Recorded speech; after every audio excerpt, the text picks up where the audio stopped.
Hello and welcome to Anything Football, where today I'll be welcoming my very first guest to the show, my good friend Bradley Fox, where we'll be talking all about England so far in this tournament and previewing the Denmark game. Let's get to it.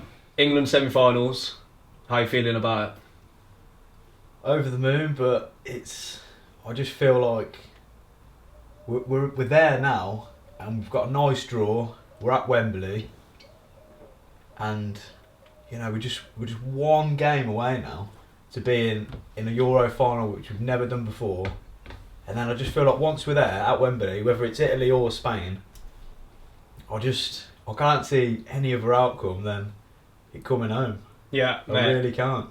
It actually does feel like this could actually be the year, couldn't it? I mean, yeah, we haven't played great, I don't think, but I think that scoring 4 goals, I think that's what we were missing, and that's probably why I'm thinking that we haven't played great so far, because the amount of goals that we've been scoring, well, the little amount of goals we've been scoring up until now, but I mean, to score 4 goals and beat a team like that and dominate them, it was just, honestly, it was one of the best games and best nights of football I've witnessed in a long time. Because for me, obviously I've had many good moments being a Man United fan, but for me nothing gets better than watching England at a major tournament and seeing us do well, and everyone believing that like it's actually coming home.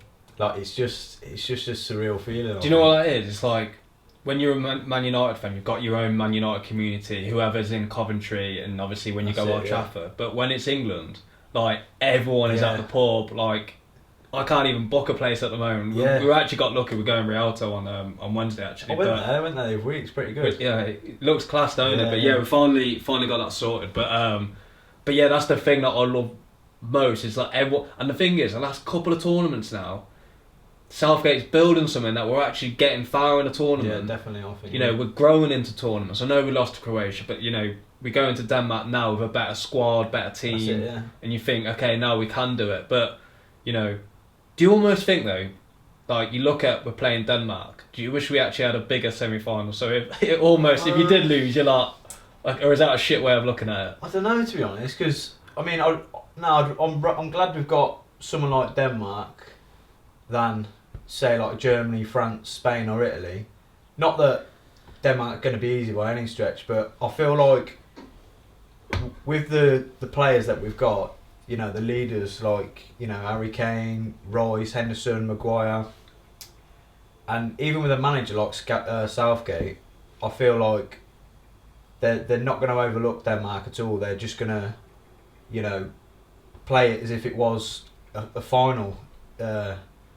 So yeah, I don't think they'll take them for granted, and I don't think there'll be any slip ups either. Really, I mean, if Denmark win this game, it will be because they were better on the day. Yeah. But I just can't see how they can be. Just man for man, and it's scary seeing obviously everything how they've been since Ericsson, everything happened with Ericsson, everything like it's a good story, isn't it? Yeah. I think they've got a lot more motivation because of that. So that's something I think we'll have to take into account. But as I said, I just think we'll be too strong for them, and yeah, like because it's at Wembley as well. I think that's going to make a massive difference, and I don't know whether we get more fans. 60,000 now. Yeah, is it? Which, like, when you listen to Germany going crazy, that was huge enough, wasn't it? But now 60,000. Yeah. Well, a lot of the players said, didn't they, that was the best atmosphere they've ever played in. For England. So yeah, I mean, 60,000 fans. That's going to make. I know some of them will be Danish fans, but that's going to make a massive difference. Yeah. And like I say, we're used to playing at Wembley, and we very rarely lose there, do we? And do you know the last game we lost? Was it Germany? Denmark. Oh, was it? Oh, that's not a very good omen, is it? No, hopefully we put things right though. So yeah. Do you know what? Well, I've confidently said that, but I hope I am actually right now. But yeah, but obviously it's a good game for you and your family, isn't it? Yeah. The banter's already started on that one. Actually, during the Ukraine game, my cousin gave me a call and was like, I don't think he actually knew. He was actually calling me at first, and he was like, I'm watching England, like, that's great for England, you must be so happy, and I was like, yeah, but I'm going to give you a load of shit soon, and he was there like, and then he like sort of brushed over that comment, And he went, so who have England got next? And I was like, Denmark. He went, what? Like, he doesn't Crazy. follow football as much as what I would, yeah. you know.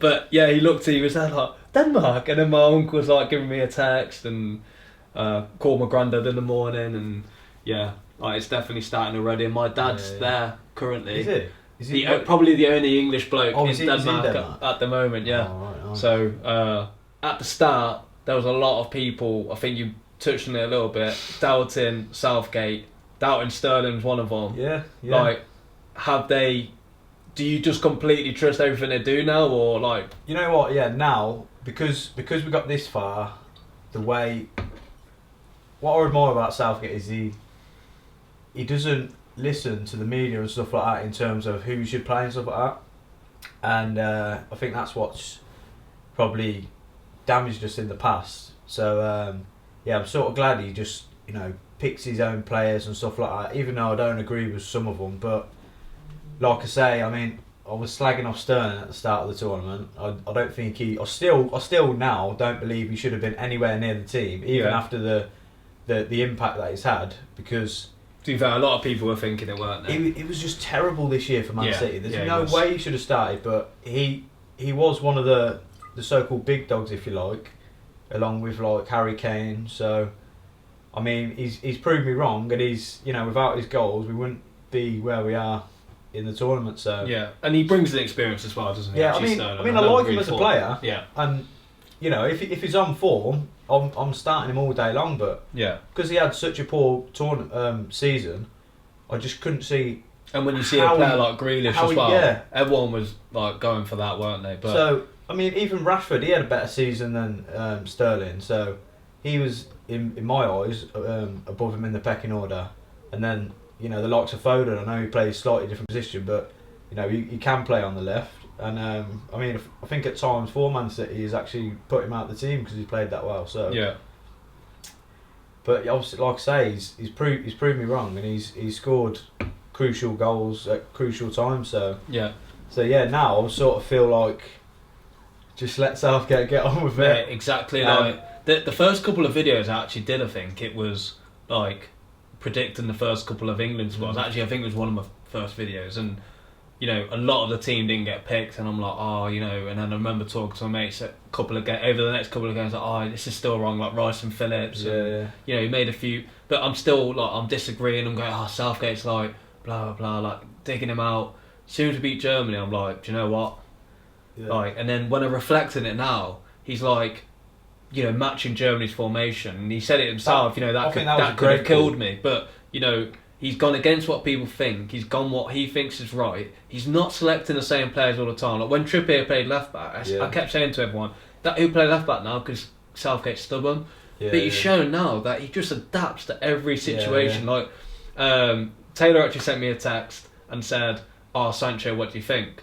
Like, apparently he's starting tonight. And I went, do you know what? I actually don't care anymore. I said, that's great that he's doing that, because he's obviously picking him for a reason. Like, you can see what he would bring to that game. Yeah. And I think in tournament football, every England team I think about, it's, when you think of Sven-Göran Eriksson here, it's 4-4-2, and we'll just see what happens. Yeah. Well, and then, don't you think though, like in years gone by, there was only like 11 players that we had that pretty much everyone would pick the same team. Like when we had I was saying that actually. David Seaman, Ashley Cole, Rio Terry, Neville, Gerrard, Lampard, Scholes, Beckham, Owen Heskey. That was the team, weren't it? And who would you bring off the bench? Vazal, that's it. But now I was saying this before the start of the tournament.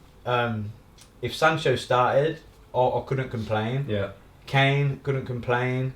Grealish, even Calvert-Lewin. I know Foden, Kane obviously, but even Calvert-Lewin, there was so many players, and then obviously left back Chilwell, Shaw, couldn't complain with either one of them, and even with the right backs, James or Kyle Walker, could not complain one bit. And the only thing that worried me was centre back and Mings, but even Mings came in he and played well, stepped it up, he and played well. He clearly just wanted to give it all, I think he was always a good player for Villa, but I think everyone was a little bit like, he's a little, the first two friendly games he was shaky, weren't he? And then he just Croatia and obviously with the inexperience and stuff. But I think obviously Maguire was always going to come in when he was even, let's say, 60% fit. He was always going to play, weren't he?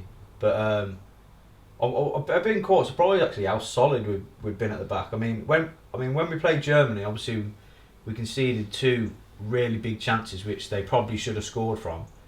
But apart from that, I think all the way through we've just been so solid. Everyone knows their role, and that's probably helped with the 2 holding midfielders. But I think it goes back to what I was saying to you on the way here, though, is, you know, when we won the World Cup, you know, I said it to you, we had them games against Spain, Croatia, I think there was another game, I've forgotten what it was now, but we played attractive football. I remember loving watching that team, and then all of a sudden we lost to the Czech Republic, and then we're seeing all of his talent come through, but we're playing defensive football, and we're all going, even before this tournament, we're going, for fuck's sake, we've got the wrong man in charge here.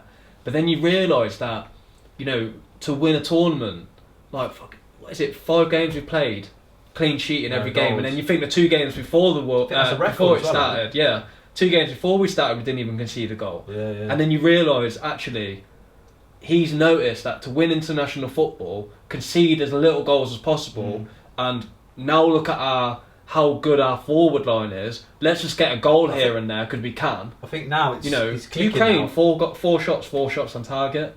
You know, it just shows how clinical our attack actually is. That game against Ukraine for me, I think that was just like everything he's been working on, just like gone into place, clicked like that. Because it was not every part of the game was just, you know, so good to watch. And I mean, if we were firing like that at the start of the tournament, I don't think anyone would have had any doubts about where we were gonna get to if we, you know, put 2 or 3 past Croatia or Scotland, Czech Republic. But I mean, I think to win tournaments, you have to. No one ever really starts fast, do they? When the eventual winners, they always start slow. I mean, I think, was it Portugal who didn't even win a game in the group? Last time out. Or won it? Yeah. They drew all 3 games, didn't they? And I think even in the knockouts, most of their games went to penalties or extra time. Did it really? I can't even remember. Because so. they had a shit team, didn't they? Really, that year. Like, and even Ronaldo got injured in the final. Adair leaned in the line, weren't he? What a goal he scored in the final as well. Yeah, but nah, it's just looking good now. I think. I mean, like I say, we look so solid at the back, and then you look at our bench now. No matter what front 3 we play up there, you've got either Rashford, Sancho, Grealish, Foden, Calvert-Lewin on the bench, and it's just like they're all match winners. Do you know what I mean? And it's just, do you know what I've never known an England team to be so like many this. options. Crazy. It's just there's no egos as well. I don't think. No. Yeah. Do you know what? That's actually one thing I was going to say. You've got them experienced players. I wouldn't even call them experienced, but you know, you can tell they're the ones that are playing at the highest level. They've got the best mentality, and there's a reason why they are where they are, kind of thing. Like you think of Kane, Henderson, Maguire, Stones now I'd actually put in that category, Sterling. And then when you look at the younger ones coming through, you know, I heard Grealish come out and say you can see why Kane and Henderson have got where they come from. I think they're enjoying like being around players like that, and they're learning so much, and they're just loving every minute of it. You know, they're not thinking about how great they are. They're like, if I follow these guys, I'm going to be, you know, and now they're all like coming in as one. You know, the bigger players are kind of, you know, on their sort of, you know, they know what they're doing, they're focused every game. And, you know, the younger ones are playing without fear, and they're kind of looking up to, you know, and just proud to be playing with these players as well. I think all the young lads are quite mature as well, though. You know, like Mason Mount, man, he's quality. I don't know how, I think he's like 22, 23. Yeah. But it's almost like he's playing in his prime already. I mean, if he, I rate him, I do. And if work rate's mad. Yeah, and he's that. I think there's that one player that we haven't really got, and he's just like, he links the midfield and attack so well for me. I think that's the exciting thing, actually, ain't it? Like when you think about it, these players are so young, and they're still like players that haven't made this tournament that you're probably looking at thinking, oh, they in a couple of years you got Trent, you got Mason Greenwood. Yeah, I mean you got Ward Prowse, who was a bit unlucky. I mean, you got Ben White as well. He's still 20. He played unbelievable. Still 20 years old, isn't he? Yeah. Still a fun coming young star. He looks it, doesn't he? What is he? 31 now. I think he's actually 31, you know. Nah, he's not. Is he I don't not? think he's 30 yet. I think I'm actually going to look, because I actually think he's 31. Because I remember looking at it. I'm going to say 28. Let's have a I think look. he's 28. Christina will be watching this thinking that's typical Sean, he has to get Google out and look. But I've got a look. 27 or 28, definitely. Okay. Okay, we'll edit this out. He's 28. Yeah. But yeah, no, he had an unbelievable season, and yeah, you know Got Saka as well. We didn't even mention Saka yet. How good was he the other night? yeah. Well, we had 2 games in the year. So and just, fearless, man. yeah, just going at them. It's mad though, because he looks like he's about 4 foot, Yeah. and he's so skinny. He's got nothing on him, but you can't get the ball off him. Do you know what I love about him? He can play anywhere. Yeah. Like anywhere and play well. I feel like he's happy to as well. He's just, Yeah. he's He just loves playing, don't he? He just Yeah, looks like he a just happy wants to bloke. play, He yeah. just wants to play football. Yeah. apparently all the lads love him as well. Yeah. I watched. Luke Shaw's loving him, isn't he? You've Yeah. seen, I saw you've that. seen the. Is it that? What's his name? His name's called like Josh Denzel or something, and he's doing like inside the England camp. They interview the players, and I've seen it. they've been playing like little games and stuff like that, and like they all seem so like close. Like you know, like before you get like the United lads would just stay together, Liverpool lads would stay together, and it was like I can imagine it was really clicky. There's I think that's definitely a why we've different struggled vibe, in the mate. past, but yeah, now like when you see like little videos on Facebook or whatever it might be of like them either I don't know watching movies or playing games, water polo and stuff like that. They're all like mixing and they're all like seem to be getting on so well. Yeah. And I think that makes a massive difference. Yeah. Which I think that's why we've struggled in the past, because I think it's just been too clicky between teams and the rivalry's been brought to the I think international again that's setup credit as well. that's credit again to Southgate. That is like definitely. that's clearly something that when he's come in, he's seen like throughout the ranks and probably experienced it as well. Yeah. And he's like, that needs to stop. And there's so many things that it's not just a team that he's affected. It's like everything. Like when you think of like that environment he's created for them to go and spend time with Josh and just have a laugh with some guy who wants to like go on YouTube, and like have that environment for them just to play golf or whatever it may be. Yeah. In the past it was probably like you hear the stories of Capello. Like, imagine that was no story sounded yeah. good from that one. But What was it? Was it him that was like didn't want any wags to come on? I think so. on the trip and all sorts. I listened to Peter Crouch the other day, and he was saying Fabio Capello was like, no ketchup, no this, no that. And then the game before Germany was like, everyone can have a beer, and they were like, what? Like you banned all of this shit from us, and now you want us to have a beer. But that was a torrid time. But I don't really agree with having foreign managers as your international coach. I just don't think it works. I was thinking about that during the Ukraine game when you're watching that whole bench, like God Save Your Queen comes on, like the whole team are like singing it as passionately as I've ever seen it, and then you've got that whole bench like for me I always look at that video of the Euro '96 and you hear the crowd, you see the players like probably like Tony Adams like giving it loads, and the guy that was singing that was he stopped, didn't he? Yeah, he stopped because he was shocked. He was How shocked was he? I saw David He Platt, didn't expect that. Yeah, and you see, like for me, Southgate, like it's such a small thing, but it's like go out there and sing that anthem. The fans are here, especially at Wembley, and they're all doing it. How can the players? This is going to sound stupid because obviously they're English. Obviously, when they're growing up, well, I can imagine they all of them wanted to play for their country. But if you've got a manager that's not English, he's not passing over any sort of motivation or anything like that in terms of or passion about playing for your country and stuff like that. Because let's be honest, he ain't arsed. He didn't play for England, so he's not going to give you any sort of motivation or passion in that sense for playing for your country because he's never done it. And so I think it does out massively having an English manager for the England team. Because you watch Roberto Martinez now for Belgium as well. Like, he's done a good job for them, to be fair. Well, maybe, I don't know. He's done all right. But you look at him from the sidelines, and when the national anthem's on, he just sort of stood there, and you're like, God, that just like that's shit, ain't don't it? sit right with me. I think it's strange. Yeah. And obviously, it's never worked for us before. I mean, I think they've learnt from their lesson with that one, haven't they? Gareth Southgate's the second ever manager for England to make a Euro semi and a World Cup semi-final. Really? And it was First ever, did you say? no, second Second ever. ever. Sir Alf Ramsey was Okay. the other one. Little stat for you there. Yeah, yeah. Oh. Seeing it yesterday. Thanks, I'm glad you're bringing this No to the problem. table. So yeah, well, I thought that was a bit of a mad stat, but I just think it's because, well, a lot of different factors. Because he's English, I think helps, and the fact that You're more proud of him, aren't you, when that's the case? definitely, yeah. And I think, like I said earlier, I don't think like they all seem to mix quite well now, and there's no hatred between rivalry and stuff like that. And I think that's made a massive difference because, they all want to play for each other. They all pass each other the ball. It's not like, oh, I'm just going to give it to him because he's my club mate and all that. There's none of that. And I think that's helped us massively. Yeah. So when you think of the Denmark game, have you watched much of them? I watched.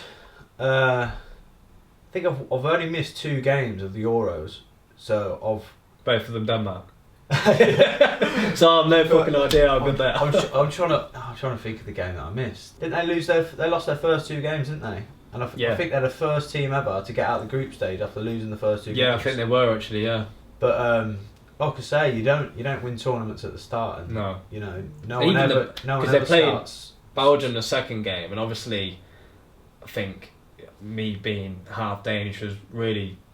I was just, what team's going to turn up here? Like, are they going to just like completely collapse, or are they going to go for it? And from that point, I was like, God, they've put Belgium to the sword here. Like the first half, Belgium did absolutely nothing. They got their goal. The fans were absolutely incredible, and you're like, they're going to do it. And then Belgium, De Bruyne came on and completely changed that game. He was unbelievable. The assist was the one for me.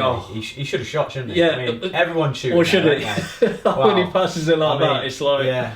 But that game, like, since that game, it's like they're just looking like they will be stoppable because they're not like a big team, but the way their spirit is, they look unstoppable. And I think with me, like their manager, because I've watched every game, and the manager like tinkers with things. He's kind of like Southgate in a way that he's not afraid to make a big decision or a big call, and he trusts his players. And there was a move he did against Wales where he put Christensen in the centre.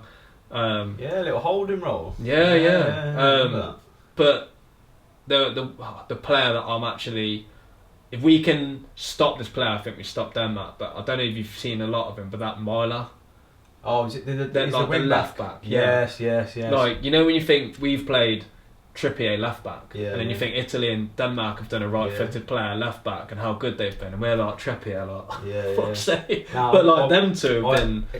He has. I've noticed him because he's. I had him in my dream team for a bit to begin with, and he was picking up a couple of points for me. So did you? But I mean, with in regards to Denmark, I feel like with Ericsson, maybe it was easier to play against them because they knew you stop Ericsson, you pretty much win the game. But now they can't rely on Ericsson. They're not always giving the ball to Ericsson. It's a bit harder to maybe work them out. So they've got options for sure. Maybe that's happened. I mean, now because they're not looking up and thinking where's Ericsson and stuff like that. Maybe now they've just got more belief in themselves, and because they're all good players. Yeah, they're just taking more responsibility now because they have to trust themselves. Yeah. I'm gonna put it out there. We're gonna beat Denmark. There's no way Denmark are gonna beat us. But I think they will look back on this tournament, and I think it's going to be a massive success for them. And I think they've for Denmark, regardless what happens. They've done their nation proud, and it's a nice little story. It's just a shame that we're going to have to go and beat them. I'm sorry to my family as well because we are going to do this. But I completely agree. I do think I'm more nervous because it's Denmark and because my family, and like for me, I think this is like the biggest chance that football's going to come home.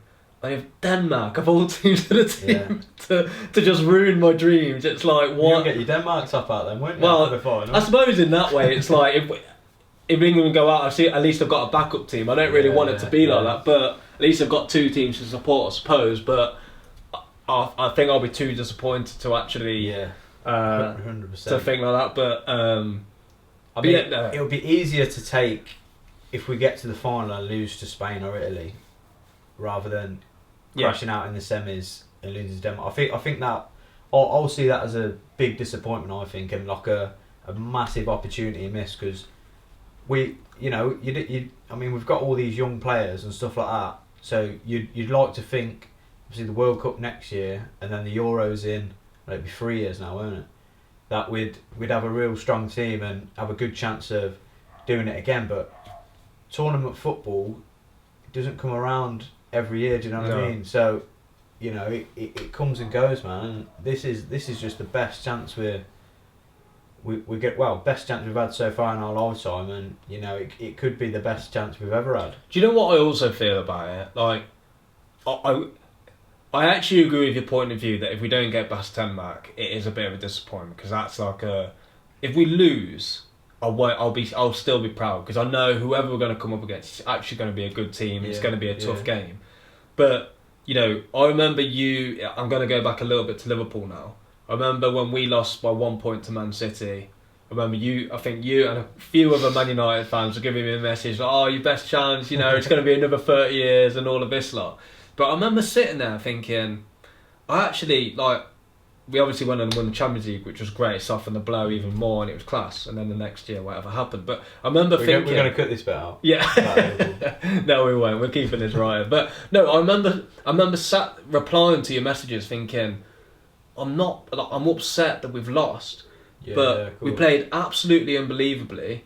We've just beaten Barcelona 4-0, and for me, I'm not looking at a team that is coming to the end. I'm looking at a team that, it's got another few years. We've got a manager that is absolutely unbelievable. And I look at with Southgate, I look at the exact same thing. I think a we're in a manager that I similar can position. trust. We've got young players coming through that are exciting in all positions. Everywhere as well. All over the field. And when you think about even goalkeepers, I like that Johnston, young goalkeeper coming up. He looks good. Pickford's young. He's going to be around for a while. I mean, Henderson. Pickford's another one that's surprised me. Yeah, he's been good. Yeah, he's been quality this tournament, and I mean, I'd have had Henderson in personally, not being biased on the United point of view, but I thought Henderson as well. I just think he doesn't make many mistakes at all, really, and Pickford does make the odd few clangers, but he's been quality, to be fair, Pickford. So yeah, hats off to him, man. He's doing us proud at the minute. So. And then again, when you look at all the different positions, when you look at 4 right backs you can choose from, and I know the thing is Walker and Trippier will be gone soon. They're the ones that are getting on. But then you look at it and you go, okay, Wan-Bissaka, Trent Alexander-Arnold, Reece James. You got that Lamptey who looks actually good for Brighton as well. And then left back, Luke Shaw and Chilwell are going to be here for a long time. I think centre half, I really like that Ben White. I think he's going to be quality. I think he's behind Maguire and Stones. I'd probably say not right now, but I mean, I think he's going to get a big move. He looks like it this summer, doesn't he? This summer, and then I think that'll be his, I wouldn't say breakthrough year, but because I feel like he's already had that season, but I think he's going to go to the next level, and I think he's going to be he'll prove himself at the highest level. He'll be the one knocking on the door for Maguire's and Stone shirt, I think. Because I mean, I do like Mings, but